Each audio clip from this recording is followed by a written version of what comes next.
In October 2015, I was invited to attend a workshop in Sassari in Sardinia as part of the Cadwago workshop. And Cadwago is an international cross-disciplinary project spanning partners across Europe but also in Australia, looking at climate adaptation and water governance.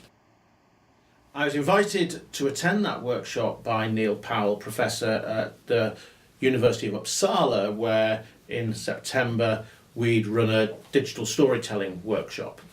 It was a very interesting workshop in Sardinia, and one of the events that was put on as part of that workshop was something that was called La Rasgioni, or La Rasgioni, I'm assured in Italian, La Rasgioni in Sardinian, which means the reasons.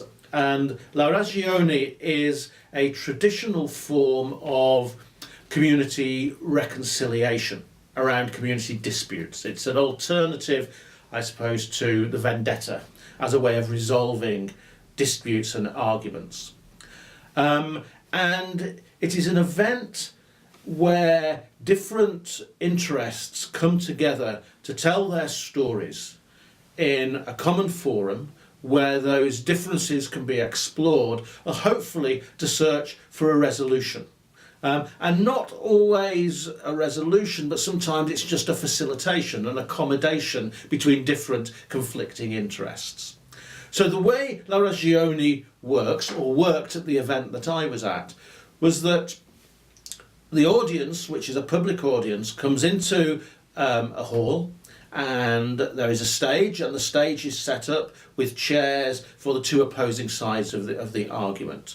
In our case, the theme of the discussion was around water governance. So you had on either side, on one side you had some of the water users, who are principally farmers in this case in Sardinia. And on the other side, you had some of the agencies who were charged with water governance responsibilities. So, for instance, water authorities, companies, environment agencies, the local council, the mayor was there on that side. And each side has a representative who speaks on their behalf and in turn invites their witnesses to come and tell their stories. And those stories can then be questioned by the opposing side, but also, critically, members of the audience as well. The whole thing is presided over by a judge who sees fair play. And once all the stories have been told and have been interrogated, everybody departs the hall for a communal meal. There is a certain part of the audience who have been given the responsibility of being the jury. And in this case, this was the members of the Cadwago workshop who had to act as the jury.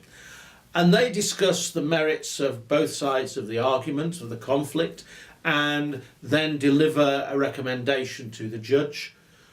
Everybody after the meal and then the general conviviality of that sharing of food and drink comes together back into the room, and the verdict is delivered by the judge. And as I say, it's not necessarily, or in our situation, it wasn't a choice of one side over another, but it was an attempt to try and reconcile different positions. It was a very interesting event. The whole thing lasted about 4 hours. What was particularly interesting, apart from the storytelling, is that there was, on the one hand, a very clear structure about what happened when. It was a very ritualised event, but it also had a certain degree of flexibility and looseness around it. So at one point, the mayor, who was sat on one side of the argument, was also a farmer. So she at one point crossed the room. At another point, one member of the audience got up and decided to join one of the sides on the stage and become a witness themselves. But what it is fundamentally is a forum for the public telling of stories. And this is what drives the decision making and drives the context and the search for an accommodation.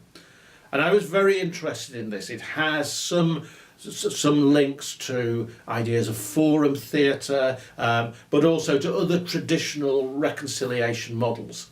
So we're interested in taking that model and seeing if we can reinvent it for use with the communities that we're working with on the DRY project, to see whether we can have our own reasons as a way of exploring ideas of what the people in Cadwago would call water dilemmas, of really creating a forum for public debate and reconciliation.